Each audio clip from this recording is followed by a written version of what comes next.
I'm Javen Shi. I have a few roles. I'm one of the directors at the Australia Institute for Machine Learning, which is the largest machine learning #1 group in Australia, and top 4 globally in computer vision. I'm also a professor at the University of Adelaide, and also I'm the chief scientist of Smart Region Initiative. So I've got a few roles and a few teams, which is great, right, to cover more grounds. So today I want to share with you what AI can do, right? Well, first of all, AI can basically see and predict. So a few years ago, that JP Morgan come to us saying, Javen, you guys are great with machine learning. And they have learned that all the competitors are doing great because they are using machine learning to predict stock market. So they're saying, can you guys do that as well to predict the market? And we said, we don't know, and let's try. And then a few years later, that actually we're doing very, very well on the trend prediction for the market. However, we're at the moment not very good with trading strategy. So we are not making money, they are. So and in the middle is you can see that we use AIs to detect grape berries, and those grape berries are used for winemaking. So however, you can see the grapes when it's in front, right? You can't see basically the berries on the other side, and also if it's on the occlusion, then you can't really see it. Then the domain expert told us, actually, what you really want to predict, if you want to detect or predict the yield, you should use the detect the inflorescences, like the flower heads, where each small particle will corresponding to a berry. So from that, you have a little occlusion, and you can do a better job to detect and predict yield. Let's move on to the next slide. So AI can negotiate with human. So we build AI and we deploy that AI on Craigslist. So that's something trading platform in US, where our AI pretend to be either a buyer or seller. So in some instance, we realized that AI actually can learn human compassion. So we didn't teach AI what to do, what to say, but AI just learned from the data. So one example is that AI pretend to be a single mom, and the AI wants to buy a second-hand car. And the selling price on listed is I think 10K, where the AI wants to get it for 6K. And what the AI said was, I'm a single mom, I have a daughter, and I have to go to work to feed my daughter, and I need to drive. Without the car, I can't drive to work. I can only afford 6K. So, and I mean, if you were the seller, you're going to sell her the car, right? So, and that's something just AI just learned, right, through the data. So AI can also help retail. So this is a shopping environment we set up in the lab, where a student of mine is basically inspecting the shelf and checking which product he'd potentially be interested.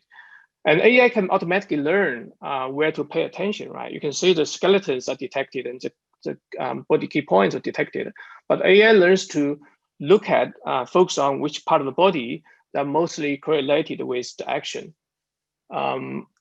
We also have AI that putting supermarket can basically detect all the items and then to tell you where you may want to restock or push the items to the front so that your clients, customers don't have to reach them into the shelf to grab something. AI can detect and track everyone. So you can see everyone has been detected, tracked with a bounding box of different color, and with a little tail shows where you went to. Even in the case that someone across the crowd get occluded, we are still keeping tracking that person, because we're using not only visual, but also we estimate the motion. So if that's not hard enough, let's look at the other example where we're tracking many small particles and each one is smaller than a cell. So here's the tracking result. And if we zoom in, we can see how challenging it is. With my naked eyes, I can't really tell a difference, but my machine can. This is just to show you, right? Something that's difficult or impossible for a human doesn't mean that it's impossible for AI. So this is an example that we did for car manufacture, where we use AI to basically upscale and train worker. So this is based on an old Japanese method, but with AI, and we did with German companies, and so now it's called the German AI way. So the old Japanese way is supervisors needs to basically time each step of worker, that how much, how good they're doing for that job, or how much time is spent. It's time consuming to do that for all the workers and for the whole factory. Whereas nowadays with AI, AI just can do it by itself, automatically segment. So if you're spending too much time, it would be flagged as red. If you're idle, or if you're moving but not contributing to the production, then it would be flagged as yellow. If you're doing value adding actions, that would be blue.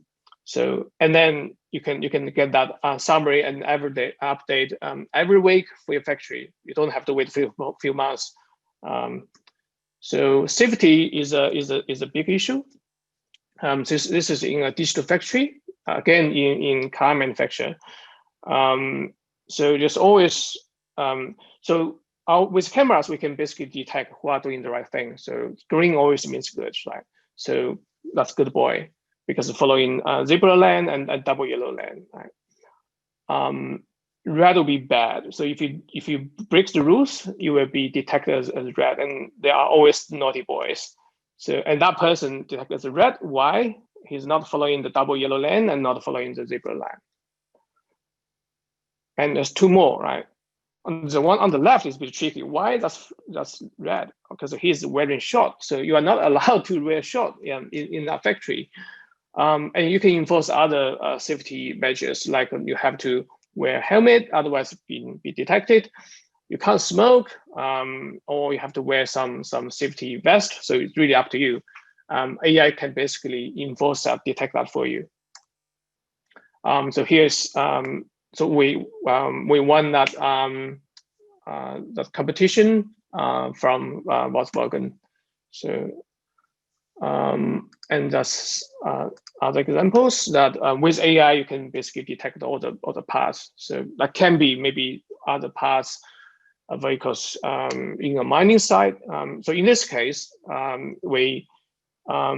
the old approach that they have been using is they have to upload all the boxes to the ground, download it all to the ground, and then someone have to hold a scanner to scan every box. If all the boxes are the right items, they have to pick them up again and send to the next stop. But once they saw what AI can do, basically they are saying, can we just put a camera to the forklifter? Whenever you're trying to unload something, you just detect whether that's the right box. If that's the right box, you just directly send to the next stop, right? So for them, they can cut one step. We use AI to help timber grading, and we use AI to help. So this is a rover we built for vineyard.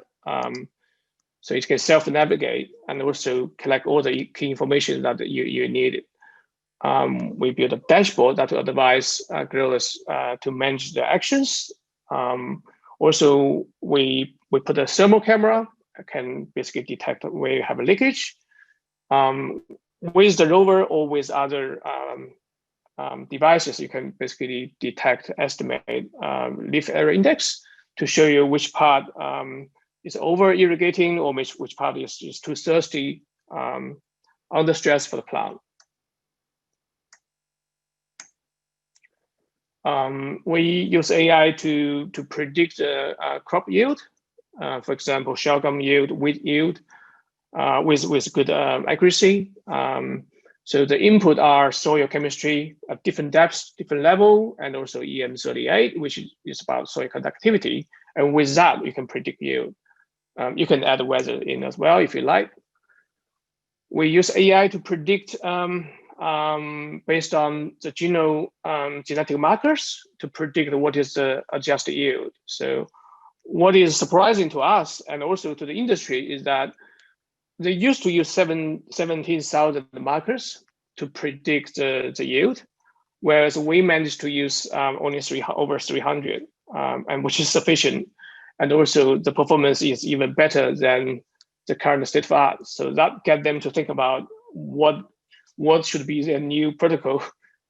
So that's a partnership with the AGT. Finally, right, we're doing that. Get to the point of the mining, right? I guess that's the part that you guys are mostly excited about. So last year we entered the competition and use AI to predict where to drill. And you guys know drilling is expensive, right? You don't want to drill empty-handed. So and drill holes is so expensive, so that whereas there are other information or data cheaply available at large scale, for example, satellite images or gravity magnets, right? So in this case, we have in total 19 channels as input and to predict where are the minerals and what are the minerals.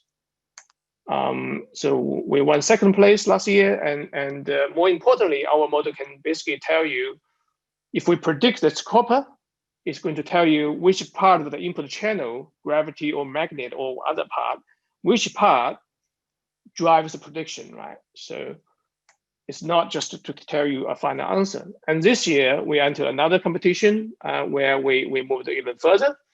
So we use AI to basically to do Ternary domaining, which is about to do segmentations for rock types.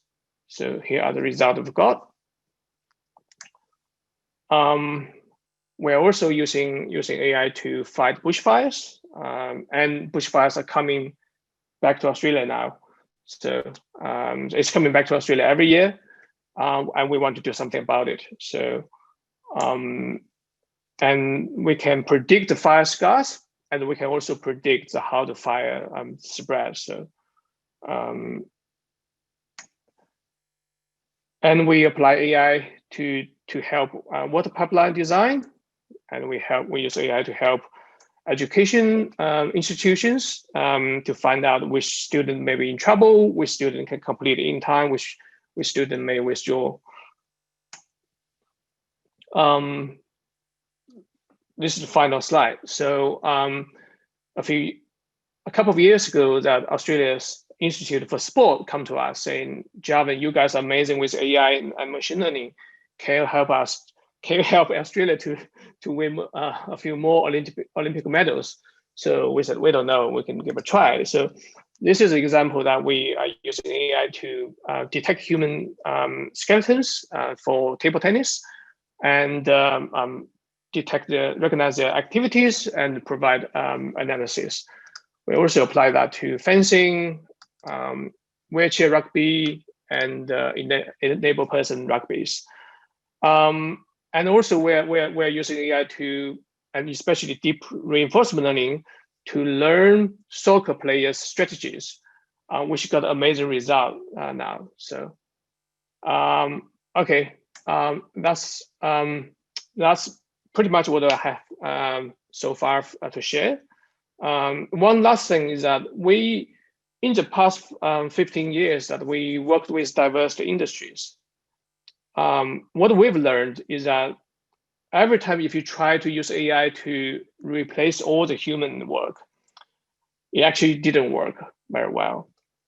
But every time when we try to basically use AI to complement, to work with human, which means whatever human can do well, fast, let human do it. Whatever human can't do it well or can't do it fast, let AI do it. Whatever AI can't do it well, if a human can, let human do it. That AI and human teaming, that works great every time, right? Every single time. So, and that's what we believe should be the direction for mining, AI in mining as well. at least that should be the direction to start with. Okay, thank you very much. Thank you so much, Javen. The presentation was very interesting and exciting. Thank you so much for sharing. We actually have a couple of questions in the chat area. And if anyone would like to ask any more questions, please, this is your moment to do so. You can also unmute yourself and ask it directly, or you can also write it in the chat. So we have a question from Osvaldo. Could you please tell us how you are setting the cameras, which software you're using? We know what you're saying, but we want to learn how. So it depends on which application, which scenario. You may use different cameras, right? So you can also use you can use normal camera or have a spectrum camera or thermal cameras, up to what you want, basically what you want to get. But essentially, one question that most of clients may ask, right, is to say, Javen, how do I know if my problem can be solved by AI or computer vision or machine learning? So there's actually a simple rule of thumb, right? If a human, by looking at the videos or pictures that your machine have taken, right? If a human can tell the difference, right, by looking at the camera or the video saying, oh, that guy is not wearing a hat, but he should wear a hat or helmet, or that person is doing the wrong move. If a human can tell, or maybe that's the wrong rock you dig it up, right? Then AI certainly can, right? Doesn't matter how psychic that human or wicked that person is, right? Even there's only one person on Earth can do it, AI certainly can, okay? However, if a human or no human you believe can do it, doesn't mean AI cannot, but that's a simple rule of thumb for you to tell, right, what AI can do immediately or not. Okay, but you can, through the data you collected, right? If you don't look at the pictures that your camera taken, if a human just say, oh, I can't tell from the picture of the camera, but if I go around, go closer to look at the part, and if I touch it, I can tell. That doesn't count, right? If a human have to have the same access as the machine, right? And that's the way for you to tell whether AI can do it. Okay. Thank you, Javen. I see that we also have a question from Leslie. I found this very interesting, but still don't know how to know to which areas to apply what you were actually mentioning. For those more familiar with this topic, with this subject, in which areas, production, maintenance, supply chain, security, etc., would use AI applications? Okay, so I've showed you safety, right? That's actually easy tick you can to monitor. You can, it's also very popular now to use AI to do predictive maintenance, which I didn't cover, but we have done that. Example is that, you have the haul trucks, right? So the mining haul trucks, the tires are so expensive, and also the engine sometimes break.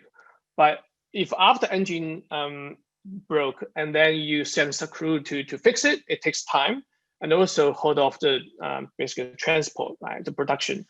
So what they want us to do is to say, based on the sensors, can predict your whole truck engine is going to have a failure in 2 weeks' time or not. And then 3 months later, we said we didn't know, right? Let's give it a try. And they supplied a student who didn't have AI background. And we trained that student. 3 months later, the model the student did predict with 94% of accuracy as if that whole truck engine is going to have a failure in 2 weeks' time or not. So, and you can use that to any other device, right? Or your pump, your blender. So basically collect information to train so you can predict. And then there are many other parts you can apply AI to as well. Thank you, Javen. I see that Osvaldo asked a question if you had a real example, but I think you just mentioned one. I don't know if you have another one around maybe supply chain or production that you can mention. So it also cover another topic. So exploration. So with AI to predict or to explore. And so you can use AI to use a human or domain expert, which takes a few weeks to produce basically a map for rock types or for other stuff. But with AI, you can basically generate those maps instantly. Another part is cave mining. So we just won a linkage grant for that purpose with machine learning and AI to optimize, to predict how do you better basically dig your mind, right? There are other areas as well, but if you're interested, and if we, for some reason, if we run out of time, you can always drop me an email. So if you search my name, Javen Shi, you will find me, and you will find my email address. So. Perfect. Thank you, Javen. And one last question, and then we will move into the breakout room. The map of Australia, which drilling drilling locations seem to be dominated by current mining locations. What's happening in the center? Is it a question of data not availability?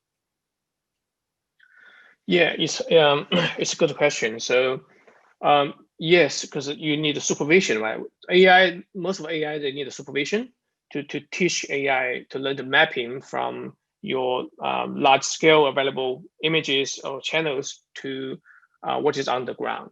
So, and for that reason, you have to have data that people knows what is underground.